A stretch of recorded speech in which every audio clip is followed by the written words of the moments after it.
മക്കളെ എല്ലാവർക്കും നമസ്കാരം. എല്ലാവരും സുഖമായിട്ടിരിക്കുന്നു വിശ്വസിക്കുന്നു. ഇന്ന് ഞാൻ തയ്യാറാക്കിയിരിക്കുന്നത് ചേമ്പും കൊണ്ട് വളരെ രുചികരമായ രീതിയിൽ വളരെ പെട്ടെന്ന് തയ്യാറാക്കാൻ പറ്റുന്ന ഒരു കറി തയ്യാറാക്കിയിരിക്കുകയാണ്. ചോറ് കഴിക്കാനും ചപ്പാത്തി കഴിക്കാനും വളരെ രുചികരമായിട്ടുള്ളൊരു കറിയാണ്. ഇങ്ങനൊരു കറി തയ്യാറാക്കിയിട്ടില്ലെങ്കിൽ ഒരു തവണയെങ്കിലും ഇന്ന് തയ്യാറാക്കി നോക്കണം. പിന്നെ നമ്മൾ ചേമ്പും ഉണ്ടെങ്കിൽ ഇങ്ങനെ കറി വെക്കൂ. കുട്ടികൾക്കൊക്കെ ഇഷ്ടപ്പെടും കേട്ടോ. ഇതെന്താണെന്ന് പറയുകയില്ല. നമ്മൾ ഈ പടവലങ്ങയൊക്കെ കറി വെക്കുന്നതിനേക്കാൾ ടേസ്റ്റാണ്. പിന്നെ മീനിനേക്കാളും ടേസ്റ്റാണ്. മീനിൻ്റെ ടേസ്റ്റ് എന്ന് പറയാൻ പറ്റില്ല, അതിലും ടേസ്റ്റാണ്. അതിനായിട്ട് ഞാൻ ചേമ്പും എടുത്തിരിക്കുന്നത് കിളുന്നതും ഉണ്ട്, മൂത്തതും ഉണ്ട്. മൂത്തത് എടുക്കുമ്പോൾ നമ്മൾ ശ്രദ്ധിക്കണം, ഈ തോൽ ഇളക്കിയെടുക്കാൻ വലിയ പാടായിരിക്കും കേട്ടോ.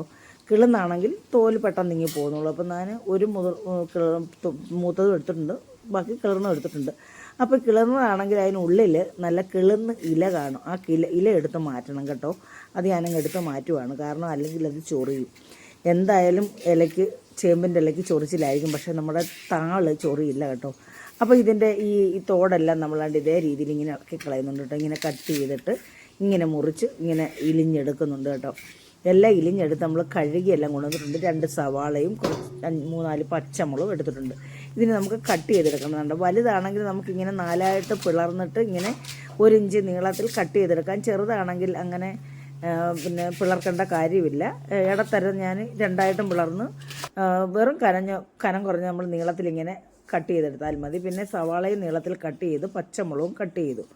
എന്നിട്ട് ചട്ടി അടുപ്പിൽ വെച്ച് ചൂടായപ്പോൾ അതിലേക്ക് 2 ടീസ്പൂൺ വെളിച്ചെണ്ണ ചേർത്തിട്ട് നമ്മൾ മസാലപ്പൊടികളൊക്കെ വെളിച്ചെണ്ണയ്ക്കകത്ത് മൂപ്പിക്കുന്നുണ്ട്. അപ്പോൾ ഇതിലേക്ക് 1/2 ടീസ്പൂൺ മഞ്ഞൾപ്പൊടി, 1 ടീസ്പൂൺ മല്ലിപ്പൊടി, 1/2 ടീസ്പൂൺ മുളക് പൊടി. ഇവ നമ്മൾ വെളിച്ചെണ്ണയ്ക്കകത്ത് മൂപ്പിച്ചാണ് നമ്മൾ തയ്യാറാക്കുന്നത്. അപ്പോൾ ആണ് ഈ കറിയുടെ ഒരു ടേസ്റ്റിൻ്റെ ഹൈലൈറ്റ്. അപ്പോൾ ഈ മൂത്ത മസാലയൊക്കെ നമ്മുടെ ഈ കഷ്ണത്തിലൊക്കെ പിടിച്ച് വെന്ത് വരുമ്പോൾ നല്ല ഒരു ടേസ്റ്റാണ് നമുക്ക് കിട്ടുന്നത്.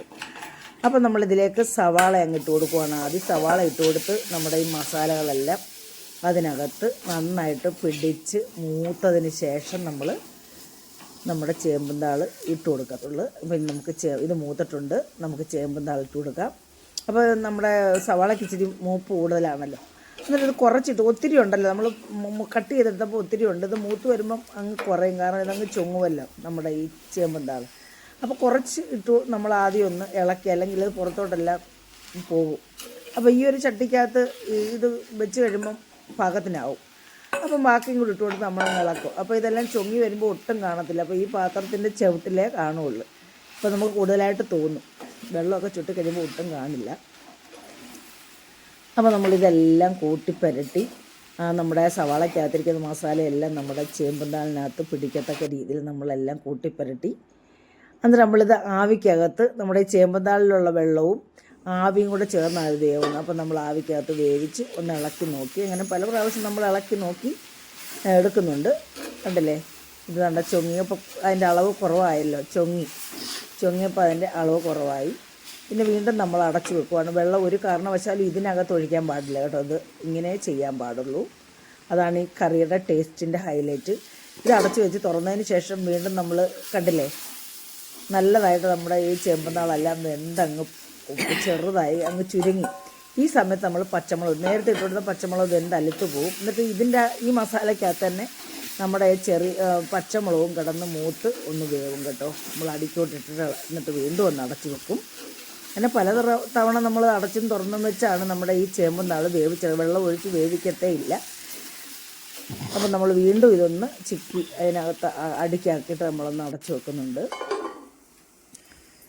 ഈ സമയത്ത് നമ്മൾ ചൂടുവെള്ളമാണ് ഒഴിച്ചു കൊടുക്കുന്നത് കേട്ടോ. ഇത്രയും ഈ വെന്ത സാധനത്തിൽ നമ്മൾ പച്ചവെള്ളം ഒഴിച്ചു കൊടുത്താൽ അതിൻ്റെ ടേസ്റ്റിന് വ്യത്യാസം വരും. തിളച്ചൊക്കെ വരണ്ടേ. അപ്പോൾ നമ്മളൊരു പാനിനകത്ത് വെള്ളം തിളപ്പിക്കാൻ വെച്ചിട്ടുണ്ട്, അത് ഒഴിച്ചു കൊടുക്കുകയാണ് കേട്ടോ. അപ്പം പെട്ടെന്ന് ഇതങ്ങ് തിളച്ചോളും. പിന്നെ വെയിറ്റ് ചെയ്യേണ്ട ആവശ്യമില്ല, തിളച്ച് വരാൻ. അപ്പം ഇതെല്ലാം തിളച്ച് വന്നിട്ടുണ്ട്. നമ്മൾക്കിനി ഇതിനകത്ത് ഉപ്പും പുളി ചേർക്കണം. വെന്ത് കഴിഞ്ഞ് നമ്മൾ പുളി ചേർക്കത്തുള്ളൂ. പിഴുപുളി ഞാൻ വെള്ളത്തിലിട്ട് പുളിയാണ് നമ്മൾ ചേർക്കുന്ന പുളിക്കായിട്ട്. പുളി നോക്കിയിട്ട് നമ്മൾ ആവശ്യത്തിന് പുളി ഒഴിച്ചു കൊടുത്തിട്ട് പിന്നെ നമ്മൾ ഉപ്പിട്ട് ചേർത്ത് കൊടുക്കണം. ഈ സമയത്താണ് നമ്മൾ ഉപ്പും ചേർത്ത് കൊടുക്കുന്നത്. ആവശ്യത്തിന് കല്ലുപ്പ് ചേർത്ത് കൊടുത്തു. പിന്നെ നമ്മൾ ഇളക്കിയിട്ട് നമ്മളിത് അരപ്പിനായിട്ട് തേങ്ങ കഴന്നു പോയായിരുന്നു കേട്ടോ. അത് കട്ട് ചെയ്ത് എടുത്താണ്. അത് നമ്മൾ ഫൈനായിട്ട് അരയ്ക്കണം. ആദ്യം നമ്മുടെ തേങ്ങ ഒന്ന് ക്രഷ് ചെയ്തിട്ട് നമ്മൾ അരയ്ക്കാൻ പാടുള്ളൂ, അല്ലെങ്കിൽ കഷ്ണം കഷ്ണമായിട്ട് കിടക്കും. എന്നിട്ട് ആവശ്യത്തിന് വെള്ളം ഒഴിച്ച് ഫൈൻ പേസ്റ്റാക്കി ഇറക്കിയ സമയത്ത് നമ്മുടെ കണ്ടില്ലേ, ഇത് തന്നെ കഴിക്കാൻ നല്ല ടേസ്റ്റാണ് കേട്ടോ. ഇങ്ങനെ തന്നെ കഴിക്കാൻ നല്ല ടേസ്റ്റാണ്. അപ്പോൾ നമ്മുടെ ചേമ്പ് താളെല്ലാം നല്ല പെർഫെക്റ്റായിട്ടും വെന്ത് നല്ല ഭംഗി, കാണാനും നല്ല ഭംഗിയുണ്ട്, കഴിക്കാനും നല്ല ടേസ്റ്റ്. ഇതുപോലെ തന്നെ ഈ സമയത്ത് നമ്മുടെ തേങ്ങാക്കൂട്ടെല്ലാം അരച്ച് കൊണ്ടുവന്നിട്ടുണ്ട്. തേങ്ങയ്ക്കകത്ത് നമ്മൾ വേറെ ഒന്നും ചേർക്കില്ല കേട്ടോ, നമ്മളെല്ലാം ഇതിനകത്ത് ചേർത്തല്ലോ. ഇപ്പോൾ തേങ്ങാക്കൂട്ടും ചേർത്ത് ആ പാത്രം നമ്മുടെ മിക്സി കഴുകിയ ബാക്കി കുറച്ച് ആവശ്യത്തിന് വെള്ളം ഒഴിച്ച് കൊടുക്കാം കേട്ടോ. നമുക്ക് എത്രത്തോളം വെള്ളം വേണോ അതനുസരിച്ച് ചേർത്ത് കൊടുക്കാം. എന്നിട്ട് നമുക്കിത് ഒന്ന് തിളച്ചതിന് ശേഷം നമുക്ക് ഉപ്പും പുളിയൊക്കെ നോക്കണം കേട്ടോ. ആവശ്യത്തിന് ഉപ്പും പുളിയൊക്കെ ചേർക്കാം. പിന്നെ ഇതിലേക്ക് പ്രധാന ഒരു ചേരുവയും കൂടെ ചേർക്കുന്നുണ്ട്, ഉലുവ വറുത്ത് പൊടിച്ചത്.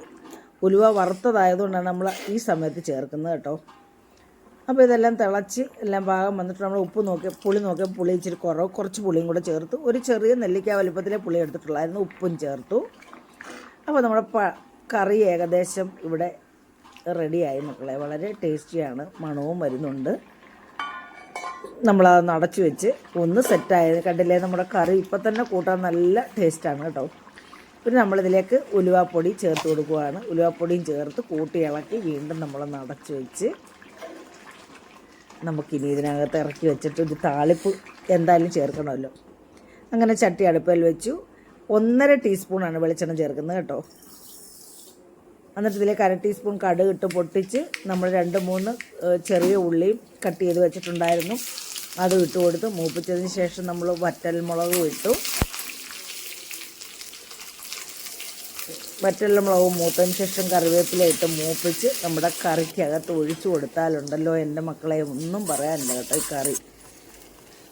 അപ്പം അതൊന്ന് അടച്ച് നമ്മൾ 1 മിനിറ്റ് ഒന്ന് അടച്ച് വെക്കും. അടച്ച് വെച്ചിട്ട് ഫ്ലേവറെല്ലാം ഇറങ്ങാൻ വേണ്ടിയാണ് കേട്ടോ. നമ്മൾ വീണ്ടും കൂട്ടി ഇളക്കി യോജിപ്പിച്ച് നമ്മുടെ കറി ഇവിടെ റെഡിയായി മക്കളെ. എല്ലാവർക്കും ഇഷ്ടപ്പെട്ട് കാണും എന്ന് വിശ്വസിക്കുന്നു. നമ്മളുടെ വീട്ടുമുറ്റത്തുള്ള ഈ ചേമ്പിനെ നമ്മൾ അറിയാതെ പോകരുത് മക്കളെ. നമ്മൾ കടയിൽ നിന്നൊക്കെ ഓരോരോ പച്ചക്കറി മേടിക്കുന്ന നേരത്തിന് നമ്മുടെ വീട്ടുമുറ്റത്തുള്ള ഈ പച്ചക്കറി, അതായത് ഈ ചേമ്പുന്നാൾ എടുത്ത് നമ്മൾ കറി വെച്ചാൽ നമ്മുടെ ഹൃദയാരോഗ്യത്തിനൊക്കെ നാര് അത്യന്താപേക്ഷിതമാണ്. അപ്പം നാര് നമ്മളുടെ ശരീരത്തിന് ആവശ്യമാണ്. നാരാണ്, ഫുൾ നാരാണ്, ഫൈബർ. അപ്പോൾ ഇത് നമ്മൾ ഒരു കാരണവശാലും കളയരുത് കേട്ടോ. ഒരു തവണ വെച്ചാൽ പിന്നെ നിങ്ങൾ ഇങ്ങനെ വെക്കൂ. അപ്പോൾ എല്ലാവരും വെച്ച് മക്കളെയൊക്കെ ഇപ്പോഴത്തെ കുട്ടികൾക്കൊക്കെ ഫാസ്റ്റ് ഫുഡൊക്കെ ഉള്ള ശീലമായതുകൊണ്ട് അവർക്ക് ഇങ്ങനെയുള്ള ഭക്ഷണങ്ങളൊന്നും അവർക്ക് താല്പര്യമില്ല. അതുകൊണ്ട് കുട്ടികൾക്കൊക്കെ ഇത് നമ്മൾ കൊടുക്കണം. നമ്മൾ തന്നെ അവർക്കൊരു മാതൃകയാവണം. അവർക്കെല്ലാം നമ്മൾ ഇങ്ങനെയുള്ള ഭക്ഷണമൊന്നും ഉണ്ടാക്കി കൊടുക്കാതെ ഫാസ്റ്റ് ഫുഡ് വേണമെന്ന് പറയുമ്പോൾ അത് വാങ്ങിച്ചു കൊടുത്ത് അങ്ങ് ശീലിപ്പിക്കും. അതുകൊണ്ട് മക്കളെ, ഇനിയും ഇതേ രീതിയിലുള്ള വീഡിയോസുമായിട്ട് വീണ്ടും വരാം. അപ്പോൾ എല്ലാവരും പഴയതുപോലെ അമ്മയെ സപ്പോർട്ട് ചെയ്യുക, ഹൈപ്പ് ചെയ്യുക. അപ്പോൾ ഇനി അടുത്ത ഒരു നല്ല വീഡിയോ ആയിട്ട് വരുന്നവരെയും മക്കളെ എല്ലാവർക്കും അമ്മയുടെ നന്ദി, നമസ്കാരം.